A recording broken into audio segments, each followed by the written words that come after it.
So when I'm working with the builder, it's common that I would get a phone call and they will say, hey, we have a new client that wants us to build a home. We told them all about you and we'd like to schedule a meeting to introduce you.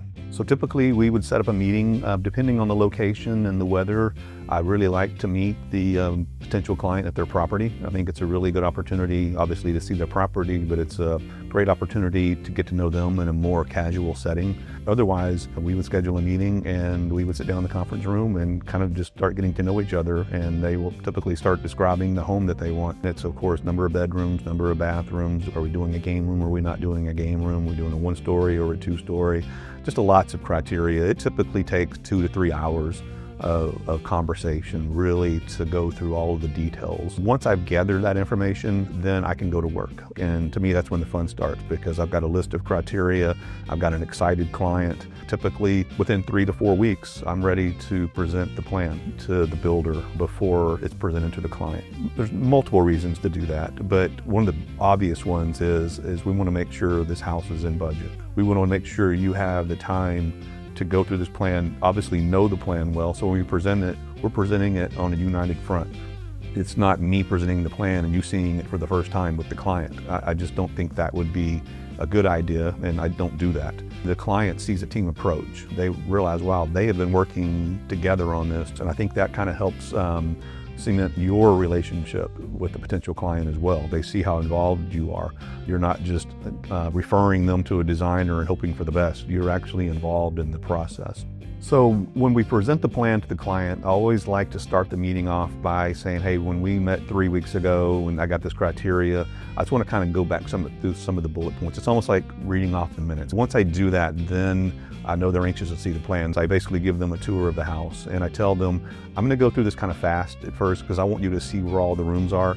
Because if I don't do that, I'm going to be trying to show you the kitchen and you're going to be looking at the bedroom because you're excited about seeing it. So we're going to do a quick tour of the house, and then we're going to come back and we're going to spend time on each of these rooms talking about it. It typically takes maybe an hour to kind of do that tour, and then at the end of the meeting, we roll the plans up and say, take these with you.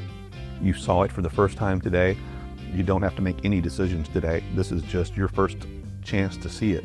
Take it home, live in it. And what I mean by that is think about your new house. When I get up in the morning, I'm still the same person. I'm still going to go do the same things that I do.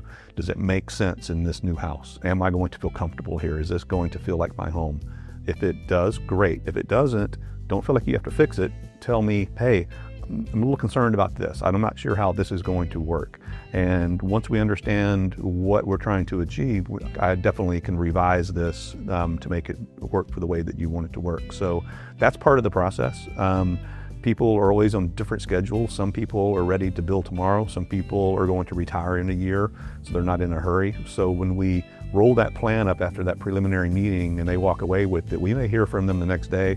It may be 3 weeks. It could be longer. It has been longer, but we're working on their schedule. So once the plans are designed and the client is happy, then we get to the next level of detail. We've already presented floor plan, preliminary site plan, exterior elevations, a roof plan. But as soon as the client says, we love the house, we're comfortable with the budget, then we start diving into the details, and that's cabinets and electrical. What I do as a designer is I think, if I'm living in this home, where would I expect to see a light? Where would I expect to see a switch? And I design it in a way that I think makes sense.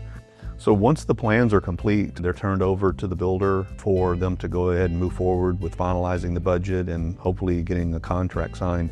At that point, I'm playing a support role to make sure that you have what you need. You know, I'm there to kind of talk it through and make sure that the builder, the superintendent, whoever it might be that's actually in the field, working with the framers, actually have the information they need to make that a successful project. So if you're a home builder and you're looking for a designer that will be engaged with you and your clients, work together as a team, I would love to have the opportunity to talk to you. Let's schedule a call.